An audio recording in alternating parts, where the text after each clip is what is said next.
जय Hind everyone.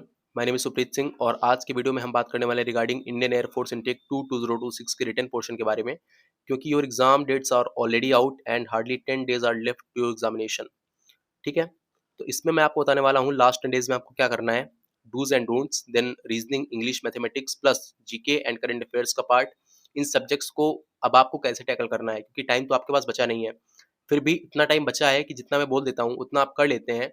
So that's going to be tremendously helpful for you. मैं इतना बता रहा हूँ कि अगर इस वीडियो को देखने के बाद भी अगर आपके अंदर क्लैरिटी नहीं आ रही है ना, तो शायद ही कोई बंदा आपके अंदर क्लैरिटी ला पाएगा, क्योंकि I have given my best in preparing this video. और जो चीज़ मैं आपको बताने वाला हूँ वो बहुत प्रैग्मेटिक है। प्रैग्मेटिक का मतलब होता है practical, that's a synonym of that, okay. और मेरे टिप्स जो कि मैं हर बार देता हूँ हर इंपॉर्टेंट टॉपिक्स के बाद में, और everything is based upon my own experiences. मैंने 3 बार रिटेन निकाला कंसेक्यूटिवली, इसको बोलते हैं लगातार। तो मेरे क्या टेक्निक्स थे, मेरी क्या टिप्स थी, मतलब जो मैंने खुद फॉलो करी, तो हर एक चीज़ मैं इसमें कवर करने वाला हूँ। क्योंकि सबसे पहले तो अपने नोट्स जितने तुमने बना रखे हैं फॉर योर प्रिपरेशन, जो भी तुमने अभी तक पढ़ा है उनको रिवाइज करो अच्छे से। क्योंकि अगर आपने कहीं पेड पढ़ा हुआ है या फिर आपने कहीं यूट्यूब से पढ़ा हुआ है, तो यूजुअली टीचर जो अच्छे अच्छे हैं, अगर आपने उनसे पढ़ाई करी है तो वही पढ़ाते हैं जो कि एग्जाम में आने वाला है। So please revise that as much as you can. Read only exam oriented now. अब यूट्यूब पे कुछ भी मत पढ़ना कि कोई भी यूट्यूबर तुमको अपनी कहानी सुना रहा है और तुम वहाँ पे बैठ के कहानी सुन रहे हो। Read only what is being asked in your examination. ठीक है। और don't waste time in every bait, BAIT, जिसका मतलब होता है लालच। ठीक है। कुछ भी देख के यूट्यूब पे किसी भी वीडियो पे क्लिक मत करो, हमेशा एक ट्रस्टेड सोर्स से पढ़ो जहाँ से एग्जाम में आता है, ओके। उसके बाद don't panic if you have not prepared much. अगर आपने 50% भी पढ़ाई करी है, तो जितना मैं बोल रहा हूँ उसको फॉलो करने के बाद आपका ये 80 to 90% बूस्टअप होने वाला है, 10%। That's my promise to all of you. And be a chill guy. Chill guy का मतलब होता है बहुत ज़्यादा चिल बंदा होता है जो, ठीक है। थोड़ा कंपोज रहो, क्योंकि बहुत ज़्यादा परेशान होने से भी कुछ होने वाला है नहीं, रिजल्ट नेगेटिव ही जाएगा। यू नो व्हाट कि एक चीज़ मैं बोलना चाहता हूँ, 10 दिन के लिए भाई अच्छे से पढ़ाई करो, जो कि मस्ट होती है। Result is, you know what कि इर्रिस्पेक्टिव ऑफ द रिजल्ट, सबसे पहला काम तुम्हारा होता है कि हम पढ़ाई कर रहे हैं या नहीं कर रहे हैं। शॉर्टकट कुछ नहीं होता है। शॉर्टकट तब होगा जब आप 1-2 बार कर लोगे अपना एग्ज़ाम क्लियर, उसके बाद आप 1 दिन पढ़ के भी जाओगे ना, तब भी आपका एग्ज़ाम क्लियर होने वाला है 100%। लेकिन शुरुआत में आपको थोड़ा बहुत ज़्यादा डेडिकेशन के साथ पढ़ाई करनी पड़ेगी, ठीक है? सो बी अ डेडिकेटेड चैप। और ब्रेक लेते रहना, बहुत ज़्यादा घुस मत जाना कि आप एग्ज़ाम के टाइम तक बचो ही ना। इसके बाद रीइंफोर्स और स्ट्रॉन्ग टॉपिक्स। अब देखो, हर बंदे के कुछ वीक पॉइंट्स होते हैं, स्ट्रॉन्ग पॉइंट्स होते हैं। तो रीइंफोर्स का मतलब होता है उसको, किसी चीज़ को स्ट्रॉन्ग से और स्ट्रॉन्ग कर देना, ठीक है? तो अपने जो तुम्हारे टॉपिक्स हैं, जैसे तुम्हारी मैथ्स अच्छी है, तो उसको और अच्छा करने का ट्राई करो थोड़ा बहुत, उस पे एफर्ट्स डालो। और इंग्लिश अच्छी है, और इंग्लिश और रीजनिंग तो अच्छी रखना ही अपनी, क्योंकि that's the key to clear the examination. इसके बाद यही चीज़ मैंने अगला भी लिख रखा है कि don't dare to ignore English and reasoning and don't leave the GK and maths completely. इसके बाद अगर आप जीके और मैथ्स को कंप्लीटली लीव कर देते हो, so that's a problem for you. क्योंकि मैथ्स के भी बहुत सारे क्वेश्चंस नहीं आते हैं, और हो सकता है कोई ऐसा क्वेश्चन आ जाए जो डिफिकल्ट आ जाए। तो और यही सेम विद द जीके, हो सकता है ऐसा आ जाए जो आपने पढ़ा ना हो। तो एटलीस्ट हम वो चीज़ें तो कर सकते हैं जो मोस्ट एक्सपेक्टेड होती हैं, जो हर बार एग्जाम में पूछी आ रही हैं, जो हमारा पैटर्न बोल रहा है, ठीक है। So first of all reasoning की बात मैं करूँ, तो प्रैक्टिस करना शुरू कर दो। जितना ज़्यादा तुमने पढ़ रखा है उसको प्रैक्टिस करो। और प्रैक्टिस क्यों करो? क्योंकि तुम्हारी स्पीड और एक्यूरेसी मैटर करती है इन एग्जामिनेशन। आप 50 अटेम्प्ट कराओ लेकिन आपके सही 22 ही हो रहे हैं, तो उसका क्या मतलब है? ठीक है, नेगेटिव नंबर तो लाने नहीं हम लोगों को।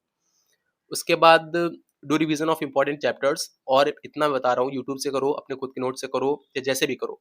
लेकिन seating arrangements, ranking, coding decoding, ranking 2 बार मैंने लिख दी, और syllogism, blood relation, number series, smallest and biggest सोचते हो ना कि सुनीता सुरेखा से लंबी है, इस तरह वाले क्वेश्चंस। और काउंटिंग ऑफ फिगर्स भी थोड़ा बहुत देख लेना, और कैलेंडर भी, ये आ जाते हैं। मतलब हर बार का ऐसा है कि इसके बिना पेपर बनना बहुत डिफिकल्ट है। मैंने इतने चैप्टर्स लिख रखे हैं, इनमें से 4-5 क्वेश्चंस तो फिक्स्ड हैं, इन्हीं चैप्टर से ही आएंगे, ओके। इसके बाद इंग्लिश में बता दूं मैं। इंग्लिश में देखो, लास्ट टाइम पे हम जो होता है, English English is all about practice. वो क्या, जितनी पढ़ी है उसको रिवाइज करो ज़्यादा से ज़्यादा, ठीक है। और जो मैंने क्लास कराई है उसको तो स्किप करना ही मत, क्योंकि वो बहुत ज़्यादा मैंने सोच समझ के बनाई है, डेवलप करी है, जो भी मैंने उसमें पीपीटीज बना रखी हैं। और मॉक्स दो भाई। मॉक्स में तुम्हें आइडिया मिलेगा एग्जाम में क्वेश्चन पूछ कैसे रहे हैं, और तुम्हारी आदत पड़ जाएगी 20 क्वेश्चंस करने की विद इन द टाइम। और मॉक्स देने के बाद उन क्वेश्चंस को जरूर देखो जो तुम्हारे गलत हो रहे हैं। और तुक्के उक्के मत मारना भाई, तुक्का मारना बहुत बेकार चीज़ होती है, ठीक है। नेगेटिव नंबर आ जाएंगे तुम्हारे। And don't settle for less. इसका मतलब ये है कि इंग्लिश में कट ऑफ क्लियर करने का मत सोचो, केवल सोचो कि मेरे इंग्लिश में जितने ज़्यादा नंबर आ सकते हैं मैं उतना ज़्यादा इंप्रूव करूँ। क्योंकि इंग्लिश एक ऐसा सेक्शन है ना जहाँ पे तुम अपना 20 आउट ऑफ 20 भी कर सकते हो, ठीक है, विद द एफर्ट्स, ठीक है। इसके बाद मैथमेटिक्स की अगर मैं बात करूँ तो स्ट्रेंथ और वीकनेस डिपेंड करता है कि आपकी ये स्ट्रेंथ है या वीकनेस है। स्ट्रेंथ है तो बहुत अच्छी बात है, आपसे क्वेश्चंस हो जाएँगे, और वीकनेस है तो क्या-क्या करना है मैं इस पे बात कर लेता हूँ, ठीक है। और अगर स्ट्रेंथ है तो उस पे जीके पे थोड़ा फोकस कर लो, करंट अफेयर्स वगैरह तो कर ही लेना कम से कम, ठीक है। देखो वीकनेस है तो कुछ चैप्टर्स तो ज़रूर कर लेना, average, time and distance, time speed and distance, ratio and proportion, time and work, basic probability होती है थोड़ी बहुत, स्टैट्स में मीन एंड मोड के क्वेश्चंस देख लेना कैसे होते हैं, और एसआईसीआई अगर चाहते हो तो कर लो क्योंकि क्वेश्चन तो आता है वहाँ से, and LCM and HCF skip मत करना, स्पेशली वो वाला क्वेश्चन की 2 संख्याओं को ए इंटू बी, एक नंबर ए है, दूसरा नंबर बी है, उसका एचसीएफ या एलसीएफ में तुम्हें 1 देना पड़ेगा। तो इसका फ़ॉर्मूला होता है A into B is equal to LCF into HCF. ये आ जाता है, मतलब मैंने तो अपने तीनों बार देखा है एयरफोर्स के अंदर सेम क्वेश्चन रिपीट हुआ। मतलब नंबर्स चेंज थे लेकिन क्वेश्चन का पैटर्न सेम था। अब देखो जीके एंड करंट अफेयर्स क्या होता है। अब देखो जीके एंड करंट अफेयर्स की मैं इतनी ज़्यादा प्रशंसा इसलिए करता हूँ because it's a time saver. जो अपना टाइम तुम मैथ सॉल्व करने में लगाते हो, वो टाइम तुम जीके में एक क्वेश्चन टिक करके आगे बढ़ सकते हो और उसको अपने तुम मैथ्स में लगा सकते हो अगर तुम्हारी मैथ्स वीक है तो। करंट और जीके के जो पीवाईक्यूज हैं, ठीक है, तुम कहाँ से ले रहे हो, किस चैनल को फॉलो कर रहे हो, it's up to you. YouTube पे बहुत सारा कंटेंट पड़ा हुआ है, जो लोग करा रहे हैं, 10-15 क्लासेस जितनी करा रखी होंगी उन्होंने, so you can go for it. लेकिन revision at the last is must. वो बिना करे मत जाना क्योंकि सब तुम्हें देखा देखा तो लगेगा लेकिन तुम कर नहीं पाओगे। लेकिन जो मेरे लोग हैं जिन्होंने मैवरिक पत्रिका ऑलरेडी ले रखी है, उनके लिए बताना चाहता हूँ जितना मैंने दिया है, it's totally based upon the PYQs और करंट अफेयर्स की शीट्स तुमने देखी होंगी। ओके, तो उसको तो फॉलो करना ही, पूरा कंप्लीट करके तुमको जाना है, and I will talk to you after the examination कि कैसा क्या रहा है, ठीक है। और वही चीज़ है कि GK is the real OG time saver, तो please don't skip GK if you are good at mathematics और नॉट। ओके, क्योंकि अगर नहीं हो मैथमेटिक्स में गुड तो ऑब्वियसली जीके तो तुम्हें छोड़ना पाप ही है भाई, तब तो तुम निकाल चुके हो एग्जाम। अब देखो मेरे टिप्स की बात कर लो। देखो कॉन्फिडेंट रहना है, स्ट्रेस नहीं लेना है। स्ट्रेस लेने से तुम्हारा मेंटल हेल्थ बहुत खराब होने वाली है, तुम बहुत ज़्यादा नर्वस हो जाओगे, बहुत ज़्यादा पैनिक करोगे। ओके, और एग्जाम में सबसे ज़्यादा इंपॉर्टेंट होता है मेंटल स्टैमिना। मेंटल स्टैमिना समझते हो कि हमारे जो थॉट प्रोसेस होता है वो हमारा मेंटल स्टैमिना पे डिपेंड करता है, और अगर हमारा मेंटल स्टैमिना कम हो गया तो हम कुछ नहीं कर पाएंगे, ना ही कोई एग्जाम दे पाएंगे और ना ही एक सिंपल सा क्वेश्चन करने में हम उलझ जाएंगे, जैसा कि हो जाता है बहुत बार बच्चों के साथ, ठीक है। और अपने प्रिपरेशन पे, अपने हार्ड वर्क पे और अपने टीचर्स पे भरोसा रखो। Okay, and don't rush for everything because it's impossible and impractical as well. अब टाइम बहुत कम है, हम सिर्फ कुछ स्पेसिफिक चीज़ें ही कर सकते हैं, सब कुछ करना पॉसिबल नहीं है अब इस समय पे, और रिक्वायर्ड भी नहीं है भाई। जितनी चीज़ें मैंने बोली हैं मैथ्स में और रीजनिंग में और जीके में, उतना कर लोगे तो बहुत है, वो मोर देन इनफ है। और English is up to you, आपकी इंग्लिश कैसी है, और 10 दिन में बहुत चीज़ इंप्रूव हो सकती है। अगर आपकी इंग्लिश एवरेज है तो भी वो बेस्ट हो सकती है। 10 दिन के अंदर-अंदर ही आप एग्ज़ाम में इतने क्वेश्चन कराओगे, 15-16 तो ईज़िली हो जाएँगे आपसे, ठीक है? उसके ऊपर आपको बस फाइट लेनी है। एवरेज भी है तब भी। और एक चीज़ बताना चाहता हूँ कि अगर आप अपना माइंड माइंड कंट्रोल कर लेते हो और अपना टाइम कंट्रोल कर लेते हो एग्ज़ाम हॉल के अंदर, then you will certainly clear the examination. आपको एग्ज़ाम क्लियर करने से कोई भी नहीं रोक सकता है। That's a you know what fact.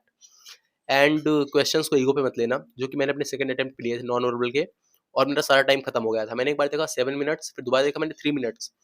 एक नॉन वर्बल का क्वेश्चन मेरे 4 मिनट खा गया। हालाँकि मैंने उसको सॉल्व कर दिया, लेकिन उसने मेरे दूसरे क्वेश्चंस को किल कर दिया, जिसको मैंने डाल रखा था कि मैं इसको बाद में देख लूँगा। So that's a very bad thing. एक, आपको नेगेटिव नहीं करना है, तुक्के नहीं मारने मतलब, और दूसरा आपको कोई भी क्वेश्चन ईगो पे नहीं लेना है। आता है तो ठीक है, नहीं आता है तो हम 1 मिनट को देखेंगे उसको, थोड़ा बहुत ट्राई करेंगे और बिना अटेम्प्ट करे मत छोड़ना। दिख रहा है तो तुमसे हो सकता है तो उसको थोड़ा बहुत अटेम्प्ट करो।